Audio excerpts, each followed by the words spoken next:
Vivimos en constante movimiento, sea cual sea la razón que nos alienta, la situación o el lugar que habitemos, en algún momento los grandes cambios llaman a nuestra puerta y lo mejor que podemos hacer para sentirnos vivos es abrirla.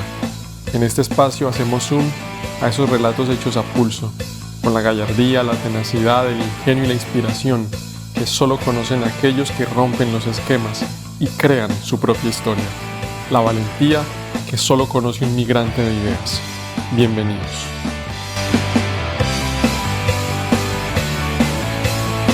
Trascender es ser el protagonista de tu existencia, y cuando el guión ya no te sirve, escribes otro. ¿Qué tal, amigos? Bienvenidos a este nuestro fascinante espacio, Migrante de Ideas, hoy con un episodio distinto, trascendente, rompedor, si es que se puede decir. Serenidad o fuego. ¿Por qué serenidad o fuego?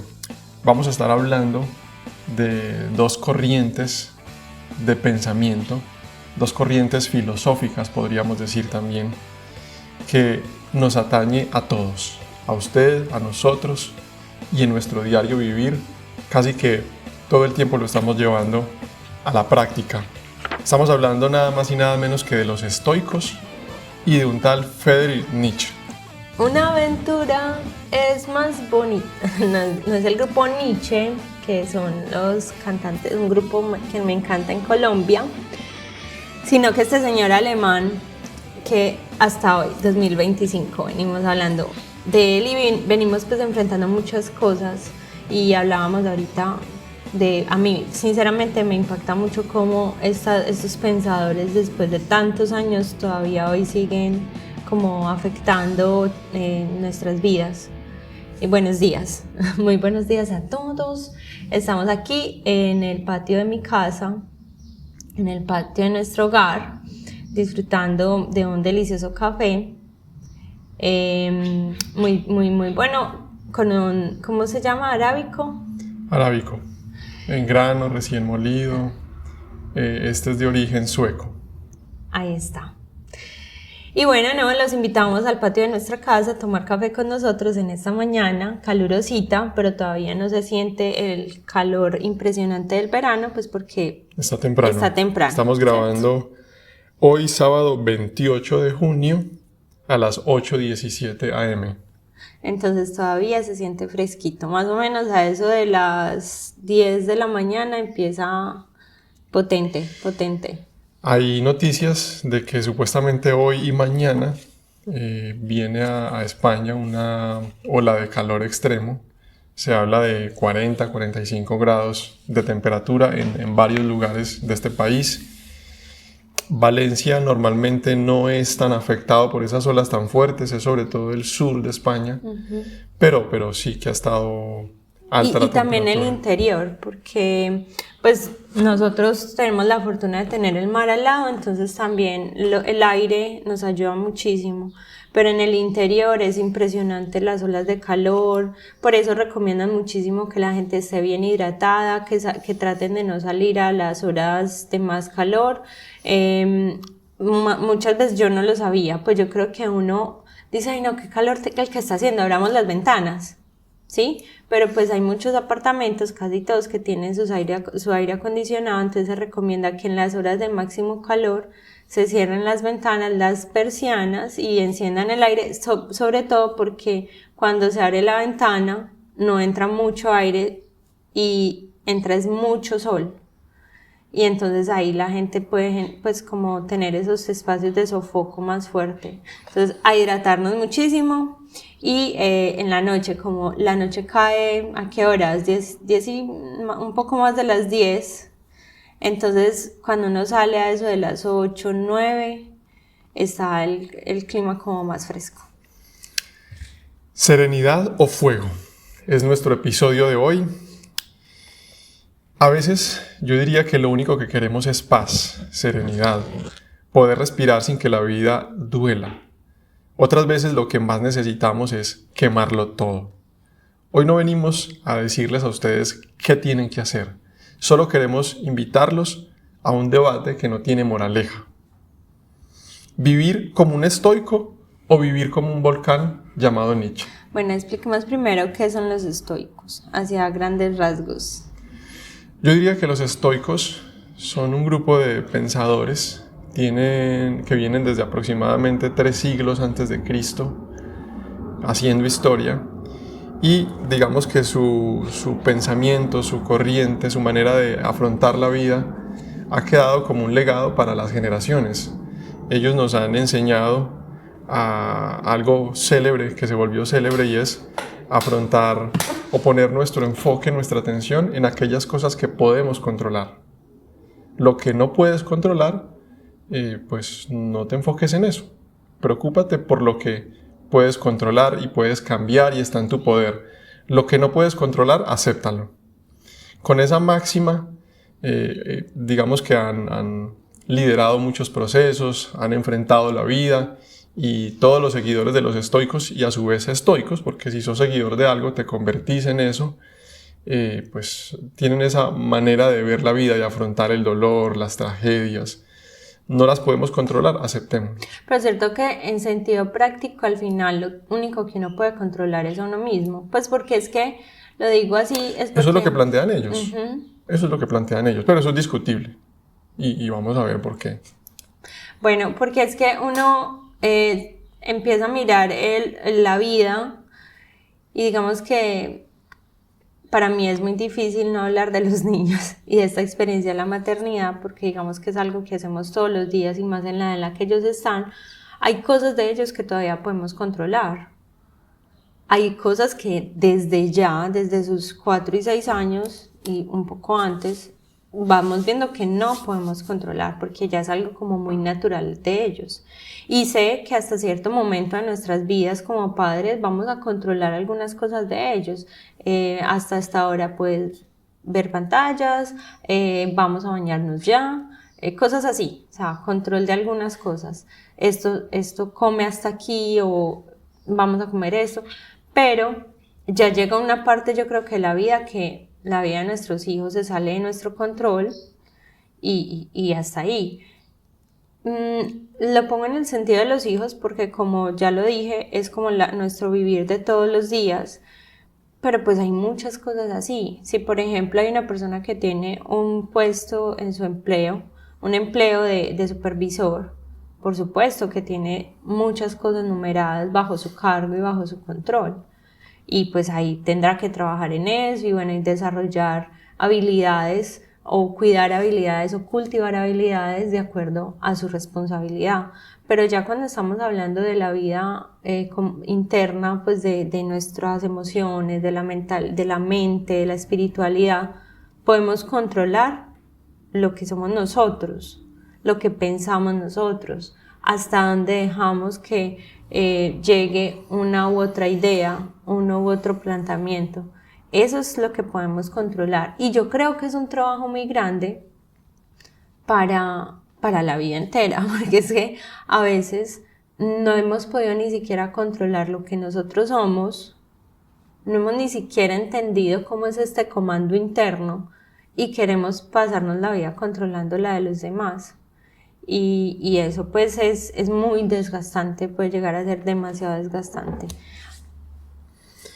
Sí, yo diría que aquí el gran debate es: los estoicos plantean esta resolución que ellos tomaron y que han enseñado por generaciones a afrontar la vida desde el equilibrio, desde la aceptación, desde la templanza, desde la serenidad, desde la impasibilidad, la necesidad de ser imperturbables ante el diario vivir de la cotidianidad de cada ser humano. Pase lo que pase, afróntalo con serenidad, con tranquilidad.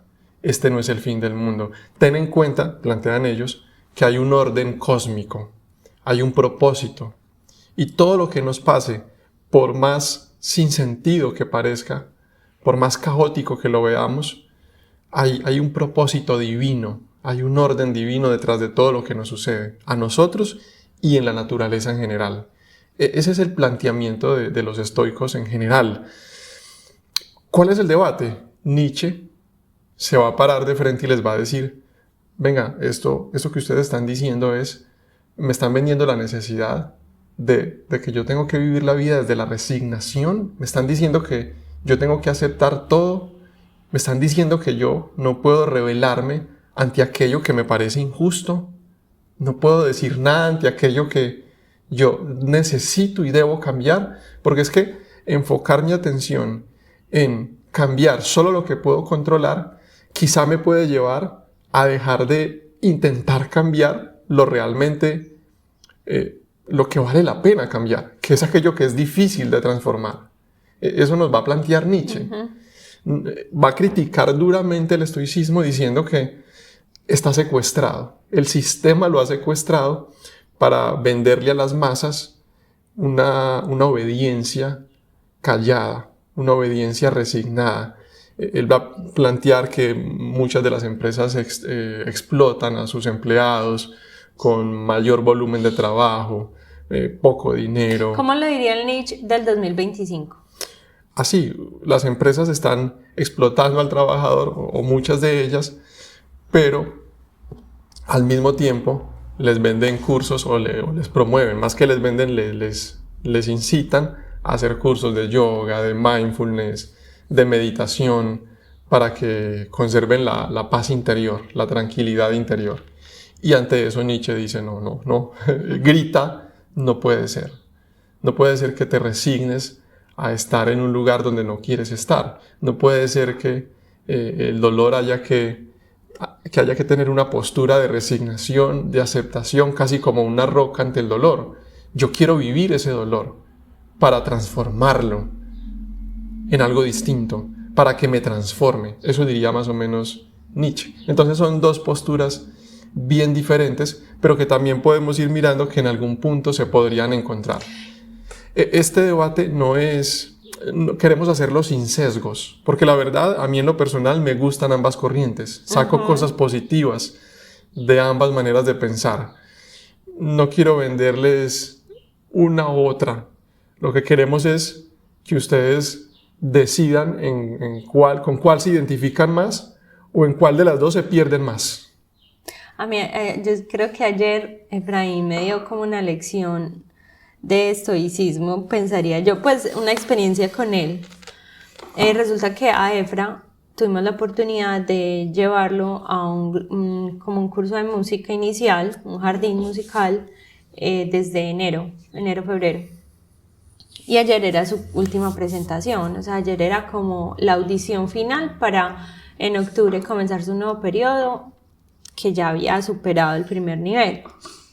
Y ustedes no se alcanzan a imaginar Efraín llorando y diciendo no quiero ir a la presentación, no quiero ir, pero nos sentábamos, le preguntamos, pero ¿qué te pasa? ¿Por qué? Cuéntanos, háblanos, no, es que no quiero, es que no entiendes, no quiero, y lloraba.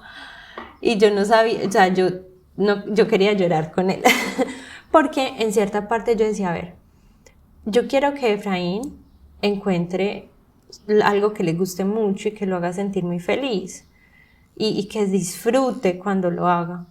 Y si de pronto yo lo obligado a ir a esta presentación, quizás voy a formar en él una piedra que lo va a hacer tropezar y se va a enemistar con la música, en este caso puntual. Y yo decía, no quiero que eso pase, o sea, si la música va a ser algo que lo apasione o es algo que lo mueve, no quiero ser yo esa piedra que haga que diga, uy, no, ya no quiero la música nunca más porque me acuerdo esa vez que mi mamá me obligó a ir a esa presentación. Eso no quiero que le pase. Entonces, internamente me enfrenté lo estoy obligando a algo, queriendo encontrar su pasión. Y la verdad fue complejo. Bueno, hablamos, hasta que la familia le mandó videos diciéndole, vamos, anímate, mira, a veces cuesta ir, pero es importante, y él los veía y bien.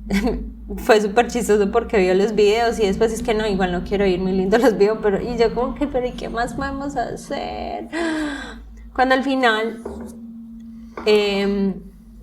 una de las lecciones fue, no lo estás obligando a que haga algo, sino que le estás ayudando a encontrar una experiencia para entender que los ciclos se cierran. Si este fue su ciclo final con la música, vale, pero ciérralo. O sea, no te quedes en que fuiste a las clases y ya no. Ciérralo con el evento de clausura. Y si no, y si la música no va a ser tu pasión, listo. Una vez la visitaste, la disfrutaste, pero no fue tu pasión, pero haz el momento de cierre. Lo que empieza se termina. Y entonces al final, bueno, hijo, fuimos.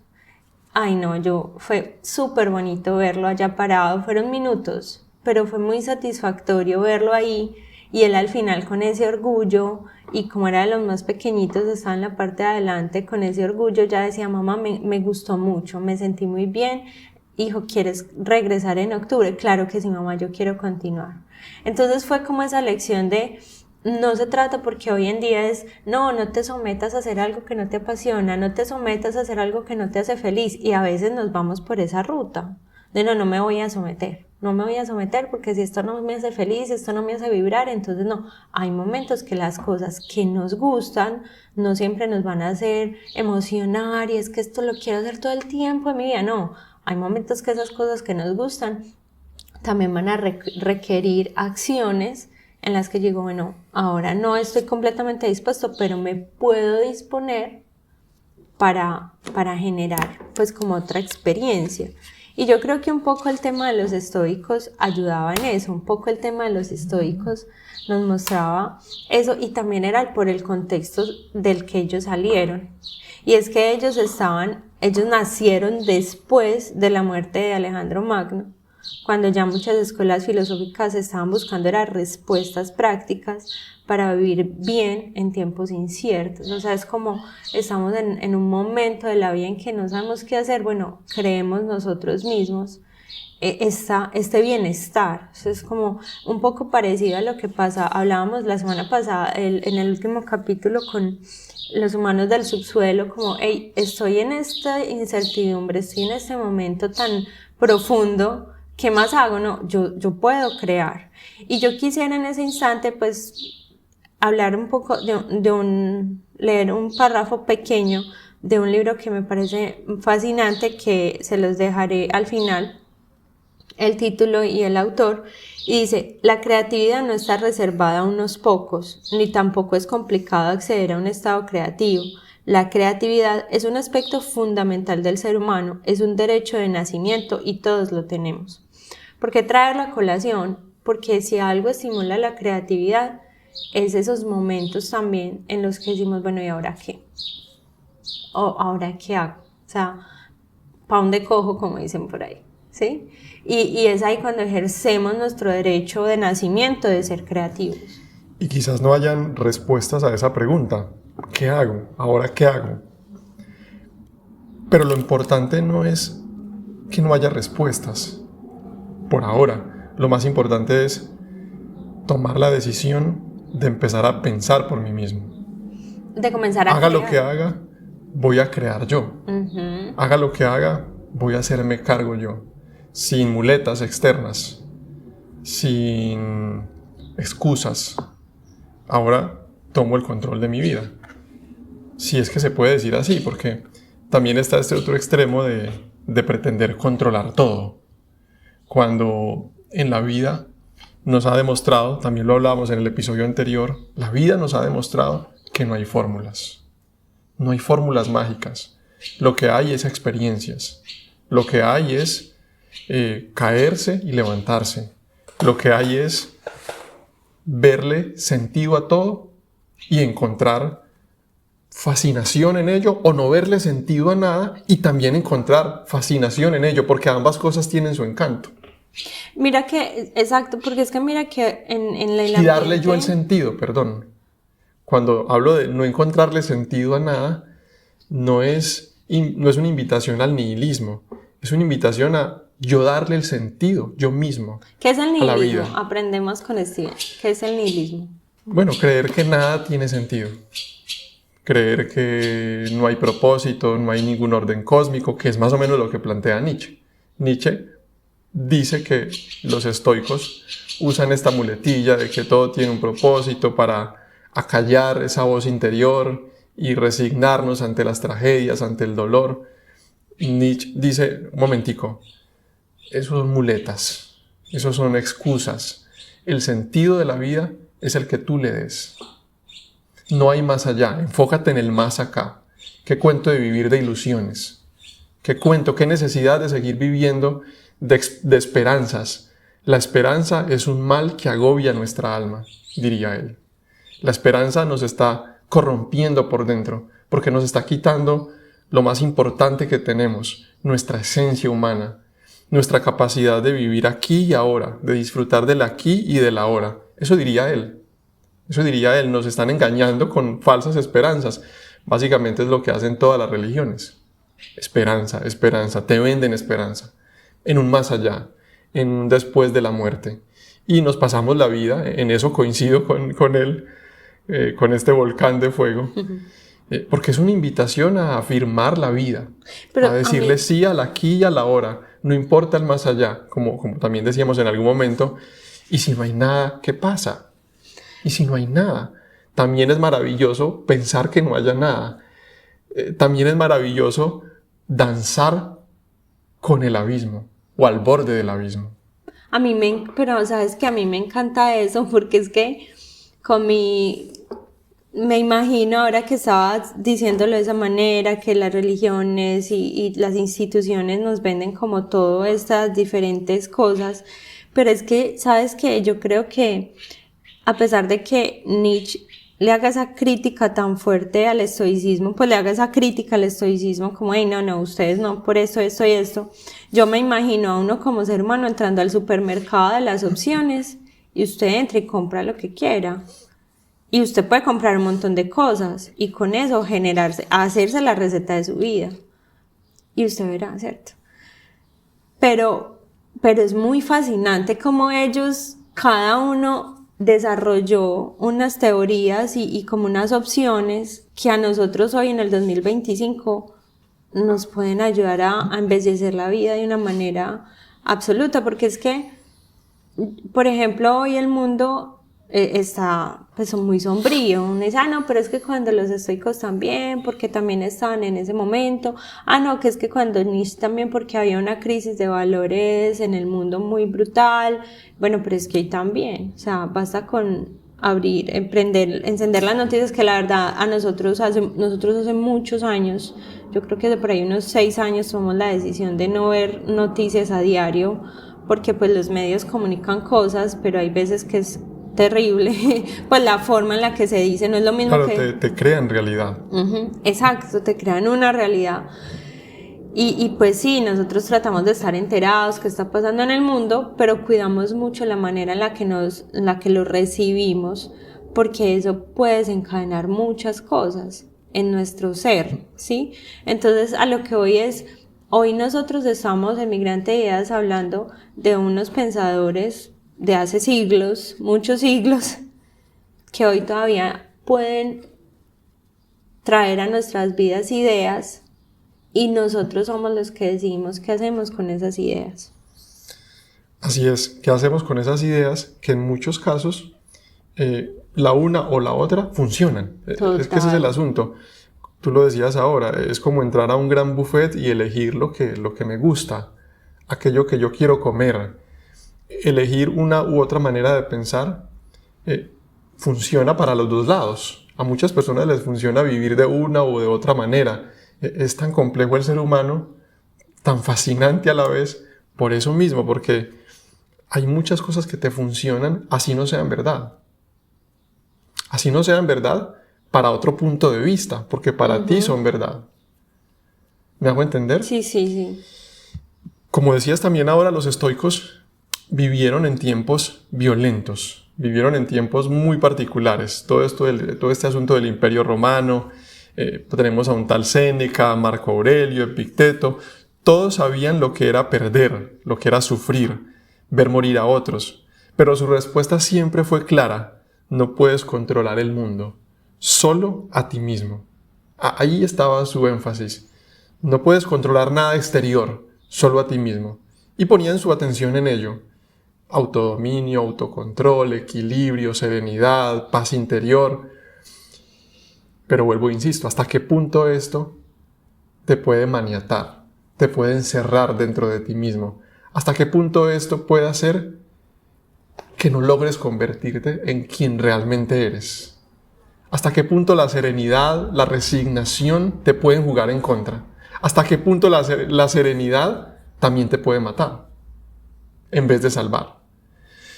Yo creo que la respuesta a eso es, la respuesta a esa dualidad, a ese debate, a esa controversia, la tiene cada uno de ustedes. En algunos momentos hay que ser estoico, diría yo. En algunos otros momentos hay que ser Friedrich Nietzsche.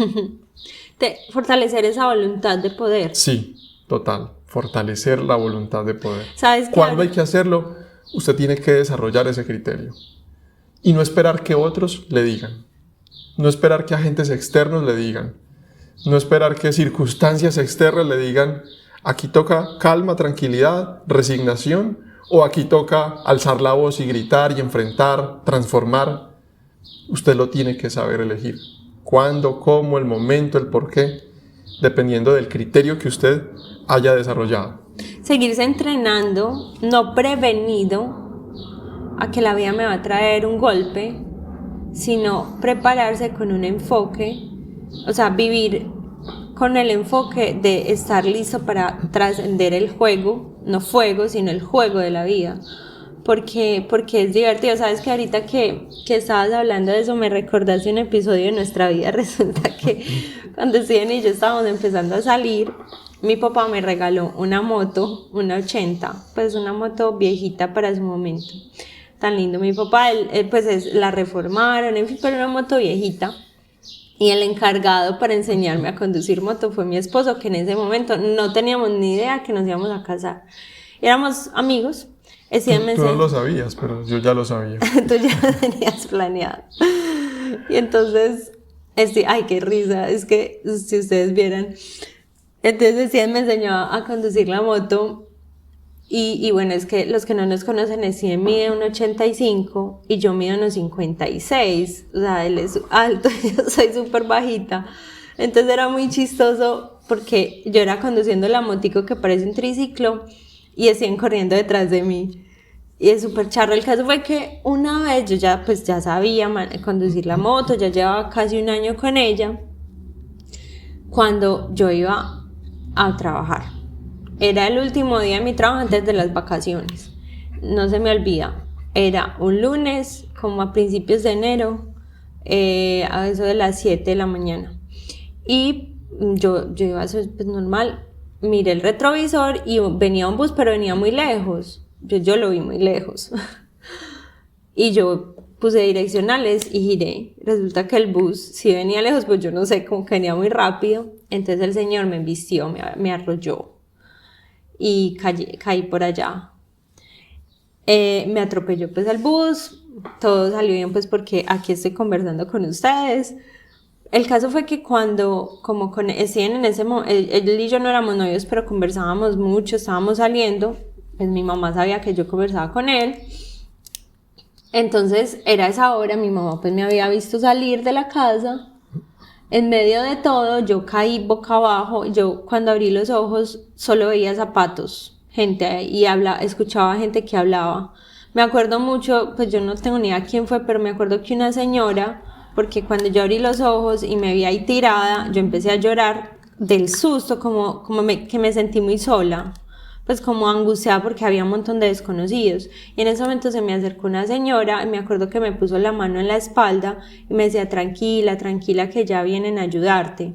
Pues me ayudó a tranquilizarme y bueno, ya después llegó la policía, la ambulancia, en fin. Pero cuando llegó la policía, que fueron los primeros que llegan, y que ellos pues hacen su trabajo, pero de mensajeros yo no sé qué tan calidosa, pues qué calidad tenga su forma de transmitir los mensajes. Lo primero que hicieron fue decirme, bueno, ¿a quién llamamos? Yo dije, ¿dónde? ¿A mi papá o a mi mamá? Los llamé a la policía a decirle, vea, aquí está, no sé quién, a mis papás les da algo, pues la angustia. Entonces inmediatamente les dije, y yo, por favor llamen a Steven. Me acuerdo en ese tiempo, me sabía su número de memoria porque pues, imagínense. Teníamos memoria. Era hace como 12 años o más, ¿no? Eso por ahí 14 años más.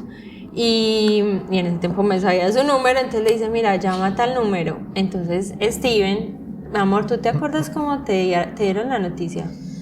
Ya no tengo memoria, no lo recuerdo. No lo Yo me recuerdo acuerdo muy que bien. Me acuerdo que me llamaron, pero no me acuerdo bien. Imagínense, ¿Qué eran como palabras? las 7:00 de la mañana. Y me acuerdo que yo después te pregunté cómo te dieron la noticia y fue algo como, siendo que sí, mire, lo que pasa es que esa Claudia que ha tenido un accidente de tránsito y nos ha pedido que lo llame a usted. O sea, yo me imagino que donde a mi mamá o a mi papá los llamen diciéndoles eso, ellos como que, ¿en dónde? O sea, el susto debe ser muy fuerte.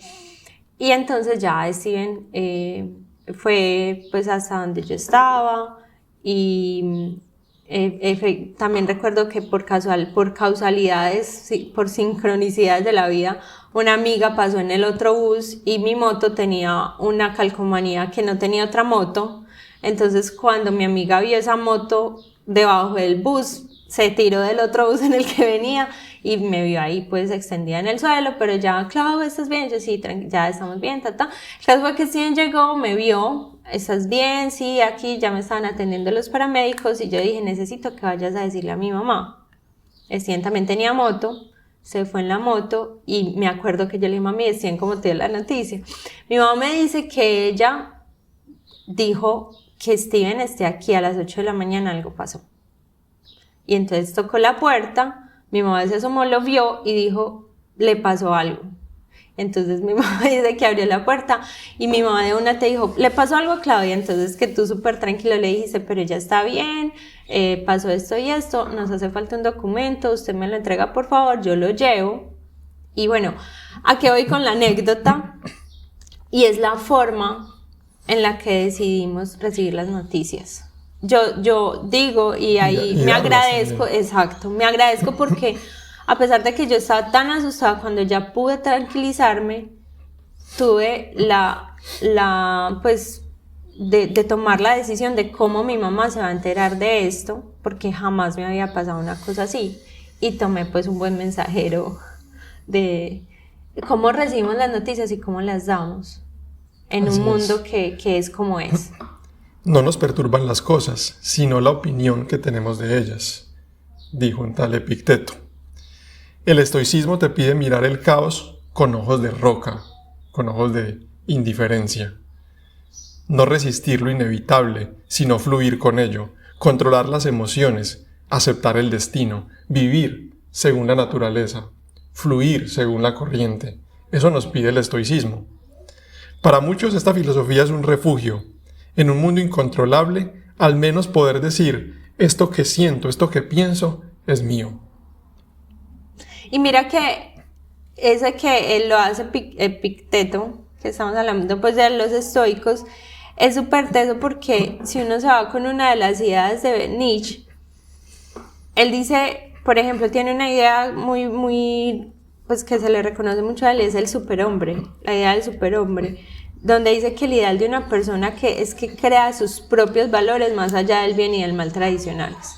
Entonces pensaría uno, son diferentes y al final nos están llevando casi que a lo mismo. O sea, al final nos están vendiendo, es como nos están entregando unas ideas que cuando las integras te generan un muy buen cóctel de vida.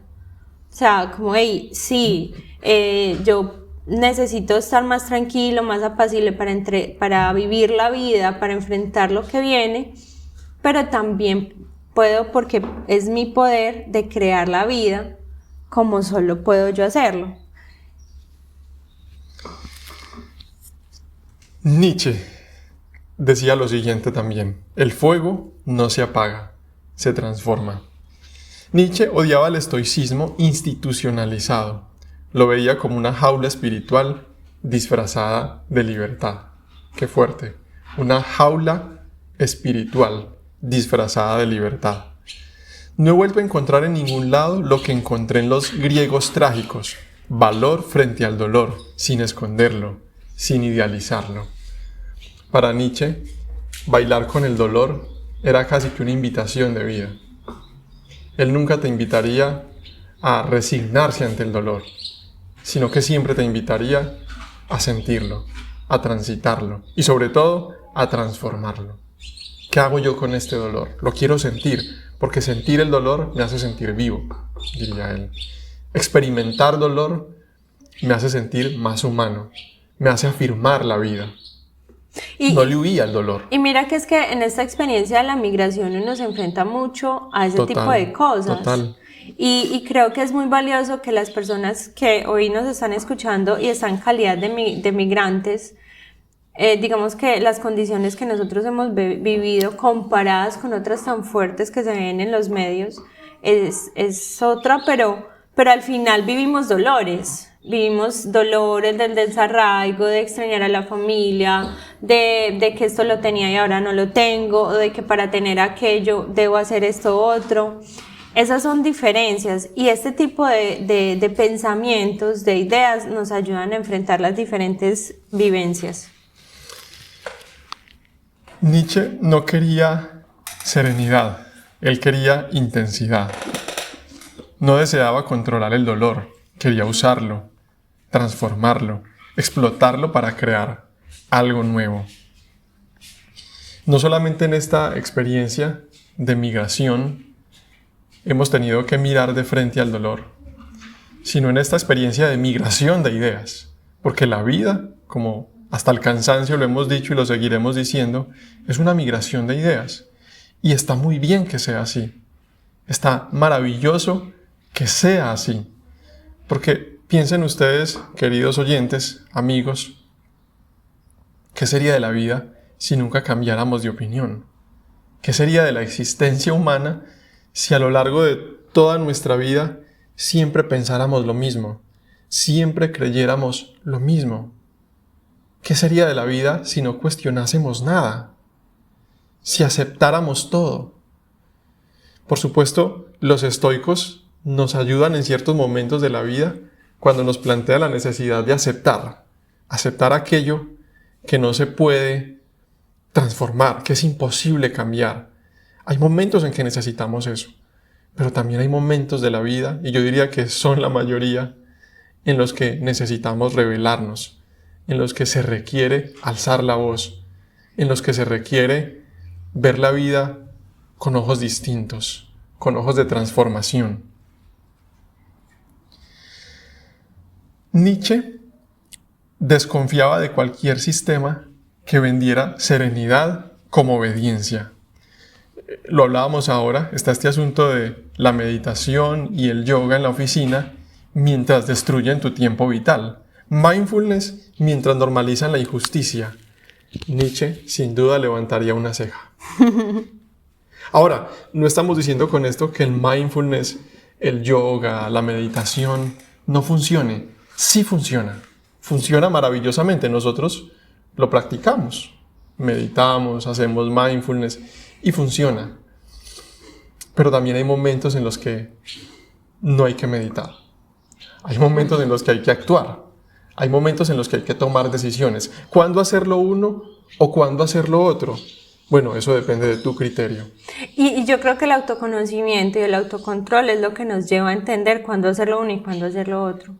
Exacto, ese criterio no lo enseñan en ningún lado. Hay que fortalecer ese músculo del autoconocimiento, totalmente. Ese músculo de empezar a pensar por ti mismo, dejar de repetir y empezar a crear.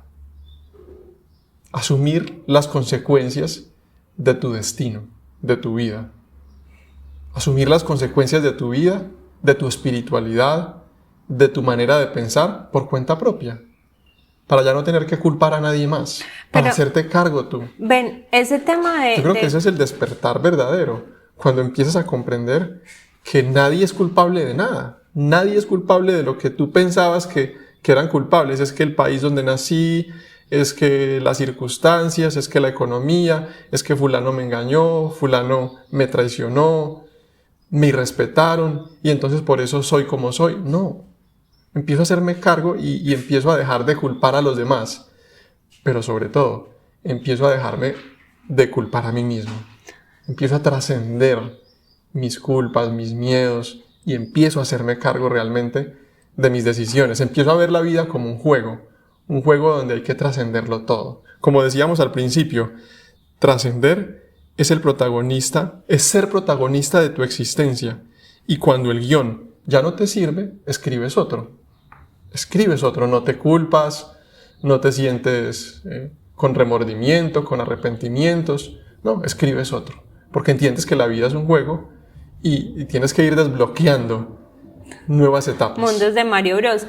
Ven, pero es que a veces yo, por ejemplo, me encuentro en dilemas, y es que cuando quiero hacer cosas me freno porque digo, pero es que este camino ya lo labró otra persona. O sea, como que digo, no quiero hacer lo mismo que el otro. Ay, pero es que esto ya... Yo creo que y cuando me encuentro con esos dilemas necesito hacer mi propio trabajo y decir, a ver, hay muchos caminos que ya están creados por otros. Hay personas que ya han hecho un esfuerzo por desbloquear vainas, por quitar rocas gigantes, y han abierto caminos para que yo también pueda transitar. Pero aún en medio de esos caminos que ya se han abierto, de esas trochas que ya se han trabajado y se ha puesto asfalto, por decirlo de esa manera, yo puedo hacer mi propio camino. Puedo pasar por ahí, transitar por ahí haciendo mi propio camino.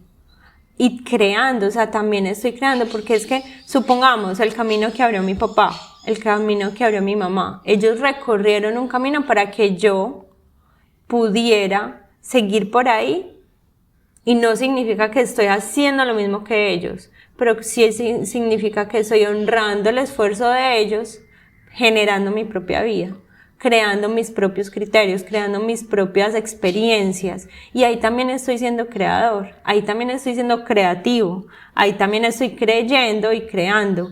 Yo creo que por eso es que a mí me parece fascinante cómo se enfrentan Nietzsche y los estoicos, y a la vez nos generan esa misma, o sea, como esa misma, se encuentran, hay un encuentro ahí.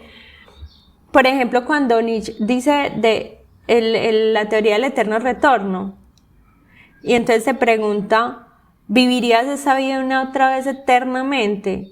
Solo si tu respuesta es sí, estás viviendo auténticamente.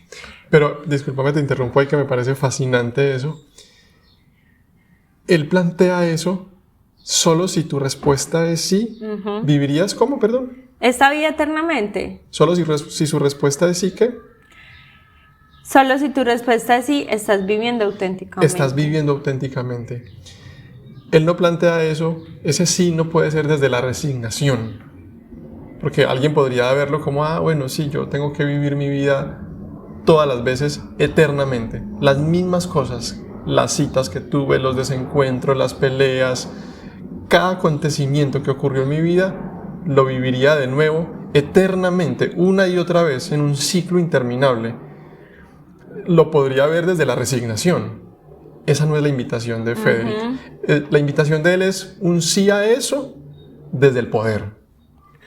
Exacto. Desde el poder. Desde revisarme. Decido vivir eso una y otra vez porque quiero, porque me gusta, porque quiero sentir de nuevo ese dolor, esa alegría, ese éxtasis. Quiero sentir de nuevo esa transformación. Quiero experimentar de nuevo lo que cambió en mí cuando cambié de creencias, por ejemplo. Uno se pone a escuchar historias fascinantes e inspiradoras o de estas personas que han sido creadores de inventos de la humanidad. Casi todos, la mayoría, te van a hablar de yo he estado viviendo una vida muy plana, no sé qué, y hubo algo que me hizo pensar, en verdad yo quiero seguir haciendo esto toda la vida, y tomé un vuelco, migré de idea grandemente, de una manera brutal, sustancial, o sea, una diferencia muy grande, porque quise seguir aquello que me decía, ¿quieres seguir a este ritmo? ¿Por qué? ¿Para qué? Y yo creo que cuando nosotros tomamos esa decisión y nos hacemos estas preguntas, puede cambiar, o sea, no es solamente ese cambio que hacemos en nosotros, sino lo que podemos generar en los demás, sin tener que controlarlos, ¿sí? Yo creo que eso es algo es como mágico, o sea, cuando yo creo esos cambios dentro de mí, que me hacen vibrar, que me hacen sentir fuerte, que me hacen descubrirme, que me hacen ver la vida diferente, ahí sí puedo generar Yo creo que eso es más fuerte en los demás, crea cosas más grandes en el entorno, cuando igual el fin o mi objetivo inicial no es cambiar al otro, sino generar en mí mismo algo fuerte, algo grande, algo trascendental. Cuando la serenidad salva o mata. Hay momentos en que respirar profundo nos salva. Cuando el dolor no se puede cambiar, el estoicismo nos permite no quebrarnos. Pero, ¿qué pasa cuando esa serenidad se convierte en resignación? Cuando nos dicen acepta para que dejemos de luchar. Nietzsche grita, no aceptes, no te adaptes, siente el dolor, no lo anestesies y que esa herida sea tu motor. Es brutal. Sí, es fuerte. Pero sí, yo creo que ese tipo de momentos... Pero lo hemos vivido. Mucho. Que la herida sea nuestro motor. No seamos indiferentes, no ignoremos el dolor. Al contrario, abracémoslo para transformarlo y transformarnos. Y para agradecerle. Y para agradecerle, porque viene a jugar un papel importante. Viene a jugar un rol importante en nuestra vida. Sabes que con esta conversación me acuerdo mucho de los últimos días de mi papá, que a veces casi siempre en los episodios toco eso porque es que fue un hito tan importante en mi vida. Y yo recuerdo que cuando mi papá estaba comenzando como su tiempo de descenso, no sé, yo le llamo el atardecer de su vida, un momento en que estábamos solos en la habitación del hospital y yo lo miré y algo en mi alma me decía, estos son momentos que no van a volver, o sea, esta es una oportunidad ya. O la aprovechas o no vuelve. Y estábamos solos y lo miré, fue un momento en que alcanzó a despertarse porque había pasado por una cirugía el día anterior, entonces al otro día durmió, casi que todo el día dormía. Y se despertó, yo ya me iba a ir porque regresaba mi mamá con mis hermanos a cuidarlo. Y yo me iba a ir a encontrar contigo y los niños. Y yo llegué y lo miré y le dije, te amo mucho y eres muy fuerte. Y te admiro. Entonces él se puso a llorar y me dijo, no me diga nada más que mire cómo me pone a llorar. Y nos reímos. Y dije, papi, ¿sabes una cosa? No te arrepientas de nada, porque todo lo que has hecho ha sido perfecto para nosotros. Entonces él me decía, ¿por qué me dices eso? Yo le dije, no, porque quiero que lo sepas. Hoy, después de unos años de haber vivido ese episodio, digo, fueron unos meses dolorosos. Porque fueron alrededor de 4 meses muy intensos, muy dolorosos, de subidas y bajadas de emociones, de que yo creo que ahí fuimos una revolución total de estoicismo y Nietzsche, porque había momentos en que decías, listo, llegó la calma, estamos tranquilos, pero hay momentos en los que decíamos, tenemos que actuar ya, y entonces si esto no es... El caso es que al final de eso, me acuerdo que hay una canción de Avicii, que dice el coro algo así que dice algo así como, un día mi papá me dijo, si esta es la vida que algún día vas a dejar atrás, vive una vida maravillosa que recuerdes con orgullo.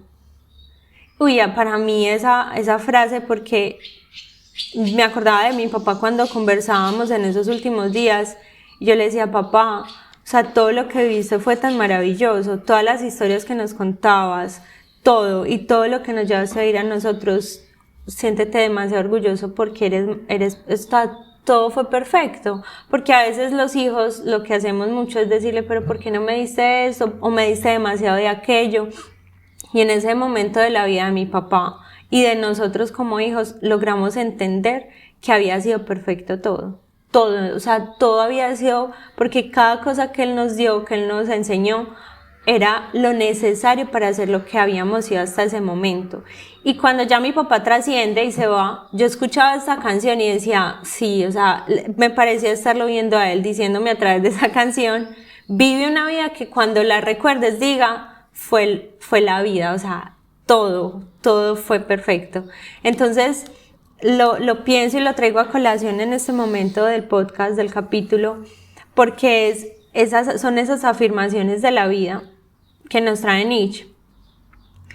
Y es en lugar de resignarnos o negarnos las cosas que suceden, Nietzsche nos invita a proponer que la vida tiene su complejidad, sí, y también es el sufrimiento, sí, pero hace parte de todo este grupo de cosas y experiencias que hacen lo que somos.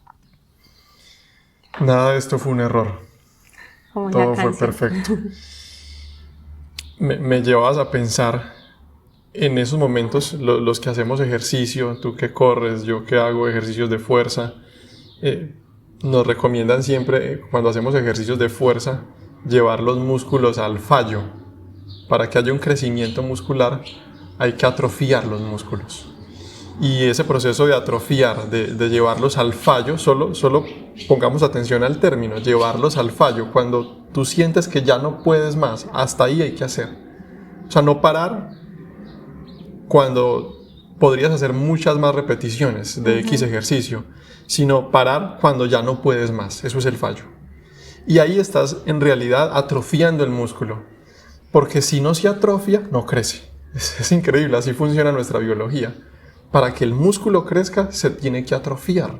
Las cuerdas se rompen. Se tienen que romper. Sí. Y luego viene el dolor. Es un dolor cuando en nuestro lenguaje decimos estoy molido, me siento molido, me duele caminar, me duele levantar los brazos, todo me duele.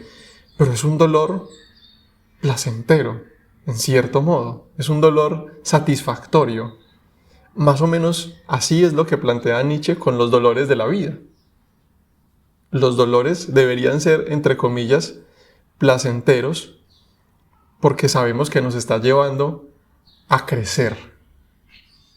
Nos está llevando a robustecernos en todos los aspectos.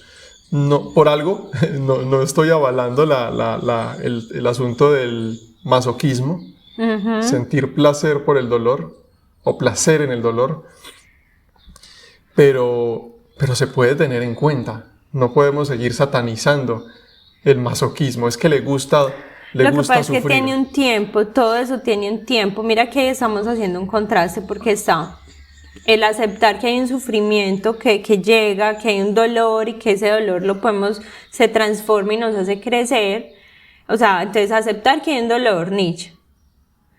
Transformarlo, estoico. No, al revés. Yo diría que el que invita a transformarlo es Nietzsche. Entonces, aceptarlo, los estoicos. Exacto, aceptarlo los estoicos, transformarlo Nietzsche, y a partir de ahí vivir en un control personal, estoicos, y ya generar esa propia vida un poquito más Nietzsche. Sí. Y mira que volvemos al punto. Acabaste el tema. Hasta luego. Tú lo hablas desde cómo esta analogía con el tema muscular, de hacer ejercicio, y mira el contraste. Cómo naturalmente y en un proceso de vida el músculo crece y no me hace daño a mi cuerpo, ¿cierto? Volviendo al tema de mi papá, resulta que cuando mi papá vive todo este tema médico, este tema de salud, a él inyectan un medicamento, le formulan un medicamento para el colesterol que hace que lo que le genera a él como tal es como un síntoma alérgico que nadie conocía, que nadie le hizo pruebas. Bueno, ese es otro tema. El caso es que la reacción del cuerpo de mi papá fue que este medicamento hizo ese momento de fricción, de ese momento ¿me recuerdas la palabra que usaste? Atrofia muscular. Atrofia muscular. Hizo que los músculos se rompieran rápidamente, aceleradamente. Como si estuviera haciendo mucho ejercicio en muy poco tiempo. Y pues mi papá ya era un hombre de casi 80 años que llevaba un tiempo sin hacer ejercicio, pues ejercicio fuerte, entonces claro, todos sus músculos, haz de cuenta que a un hombre de esa edad que tenía una complicación de salud, le metes de la nada a hacer pesas, entonces de fuerza todos que sus nunca músculos pum, se rompieron muchos, y él decía que le dolía todo, que era un dolor que no lo dejaba moverse. Entonces cuando ya se descubrió lo que le generó este medicamento, empezaron a inyectarle otras cosas que lo que hacía era que estos músculos se volvieran a unir rápido, de una manera acelerada. Yo pues la verdad sin pasar el proceso. Sin pasar el proceso. Entonces dicen también que cuando estos músculos empiezan a unirse, generan una sustancia. Y esta sustancia, cuando se genera de manera acelerada... Lo que es el ácido láctico. Sí, te ahoga. Sí. Y eso también estaba pasando con él. Hago la comparación porque es que cuando nosotros no respetamos los procesos, nos ahogamos. Y por eso a veces estamos pasando por dolores muy fuertes y decimos, pero es que este dolor cuando se acaba, o sea, ¿será que sí está pasando lo que necesito?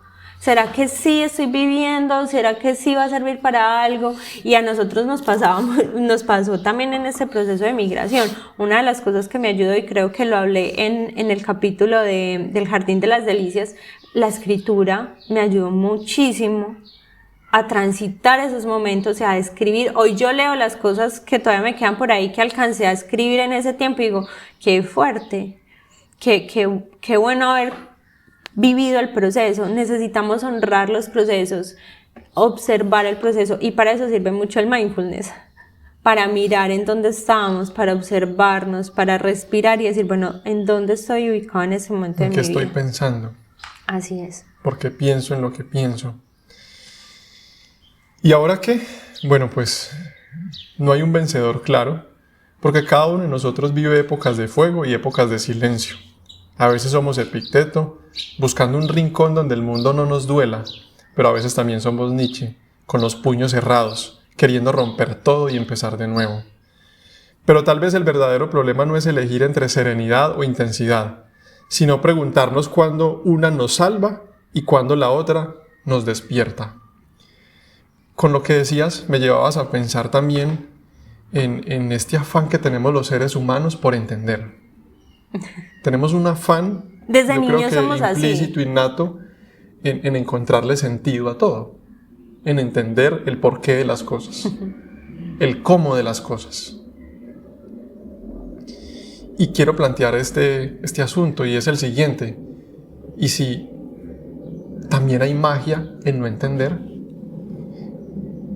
¿Y si por ese afán de pretender entender y comprender todo, le estamos restando ese margen maravilloso, placentero, delicioso, que es el que nada tenga sentido? Nada tiene sentido, solo el que tú le des. La versión de que todo tiene sentido y que todo tiene que tener un propósito viene desde los estoicos, pero también la han usado.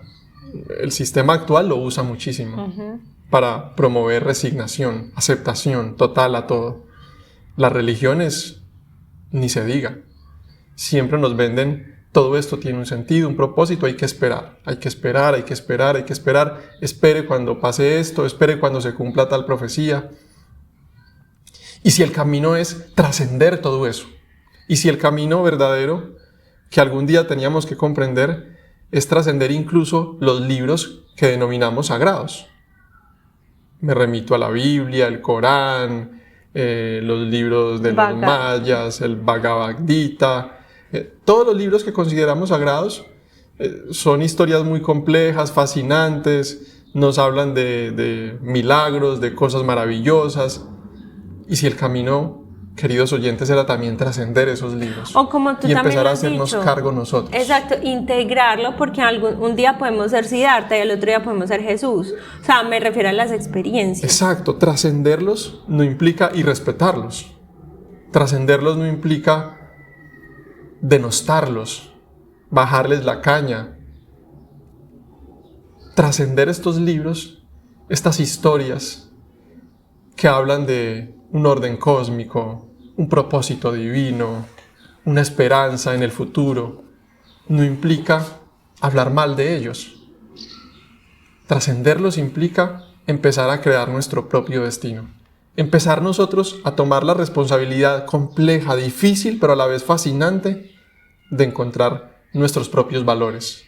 Steven, pero es que yo soy una mamá con un hogar monoparental, o sea, yo soy madre soltera, tengo 2 hijos, me toca trabajar todo el día, me toca pagar para que me cuiden los hijos, a mí como para qué me sirve lo que ustedes están hablando, yo cómo puedo transformar mi realidad, si es que eso, pues, ¿para qué? O sea, ¿para qué me...?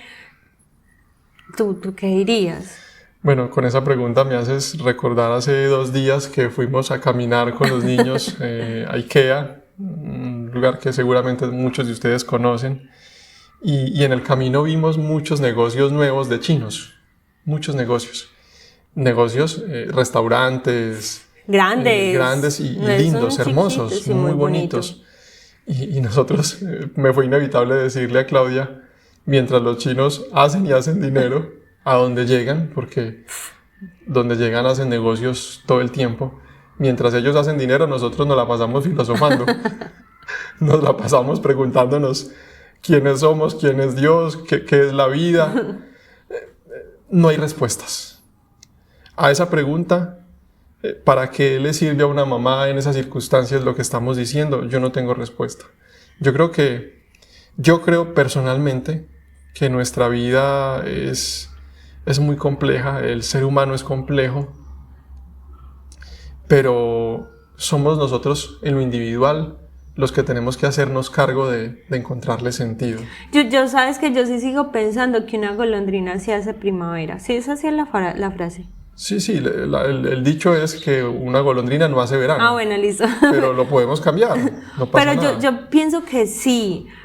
Porque es que, mire, usted se pone a pensar... Lo vivimos aquí, físicamente. El primer día de la primavera de este año, llegó la primera golondrina a esta casa. Y yo sigo pensando que... Y ese día estaba haciendo mucho frío. Y me acuerdo que dijimos como, o sea, está avisándonos que ya casi llega el calor.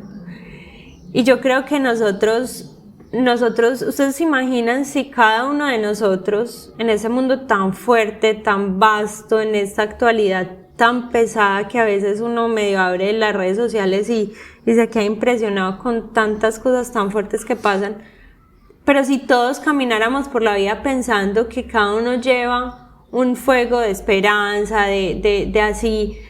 por ejemplo, esta mamá que trabaja todo el día, que a sus hijos se los tienen que cuidar, que a veces se despide con ellos un ratico y en la noche llega y está dormido, sus hijos, pero si por ejemplo con él le dejas una carta, una notica de te amo, pasa un buen día, o sea, esas pequeñas cosas, yo creo que si uno tiene eso es un poder, eso es un imperio personal que puede crear cosas muy grandes. Si todos en la vida, bajo la realidad que estemos viviendo, tuviéramos todavía esa actitud, yo todavía creo, pues a mí me dicen que yo soy súper idealista, que yo vivo en un mundo de mentiras fabricando fantasías, como dice la canción, pero yo creo que eso es bonito, o sea, yo creo que sí se puede. Yo creo que eso puede generar otra vida, si todos empezáramos pues como a tener ese poder personal y a concentrarnos en nuestro propio entorno, sí se puede generar otra realidad. Quiero terminar con esta frase. Las montañas son maravillosas porque se parecen a las montañas. El agua es maravillosa porque se parece al agua. Yo creo que este es un llamado a ser cada vez nosotros mismos. A que usted, querido oyente, se parezca cada vez más a usted. Y eso es lo que lo hace único, fascinante. Eso es lo que le da sentido a su vida. Esta es una invitación a ser nuestra mejor versión, no por una recompensa que le hicieron creer que se le dará, no por miedo a un castigo que le hicieron creer que se le dará si no se comporta de X o Y manera. No por hacerle pagar a alguien algo, por ejemplo. Exacto. Es una invitación a ser quienes somos, a ser nuestra mejor versión, simplemente por el placer de serlo. Simplemente por el placer de estar vivos. Empezar a darle sentido a nuestra vida bajo nuestro criterio, haciéndole el bien al otro. ¿Ustedes qué hacen cuando les duele? Les pregunto. ¿Se calman o gritan? ¿Aceptan o incendian? Con este podcast no pretendemos enseñarle nada a nadie, solo queremos recordar que no están solos en esta contradicción. ¿Alguna recomendación? Por supuesto. Del libro donde extraje el párrafo que leí anteriormente sobre crear, este libro se llama El acto de crear, una manera de decir. El autor es Rick Rubin. Es un libro que está pues como muy enfocado también todo el gremio creativo, publicistas, diseñadores, bueno, pero la verdad yo creo que todos los seres humanos cuando nos acercamos a él nos sentimos como diferentes. Yo la verdad cuando tuve la oportunidad de acceder a él me imaginé que de pronto era que tenía un listado de teorías así como muy paso número 1. Y no, resulta que te hace una descripción de cosas muy cotidianas, pero te muestra cómo en esas cosas tan cotidianas hay un profundo acto creativo. Y eso me parece muy bonito, entonces se los recomiendo. Los invitamos también a seguir interactuando con nosotros. Nos encanta leer sus sugerencias, sus preguntas. Nos gustaría también seguir en esa tónica, que ustedes nos propongan temas. ¿De qué les gustaría que habláramos? Exacto. Dudas, miedos, frustraciones, inquietudes, porque nos gusta mucho ese feedback, ese intercambio de ideas, esa migración de ideas que nos hace crecer juntos. Ahí están nuestras redes sociales. Estamos en Instagram, Spotify y YouTube. Y les invitamos a que nos sigan, y si este capítulo para ustedes fue interesante, les gustó, resonó con ustedes, los invitamos también a que lo compartan con alguien que conozcan y que quisiera que nos escuchara. Un abrazo para todos, nos encontramos en una próxima ocasión. Chao, chao.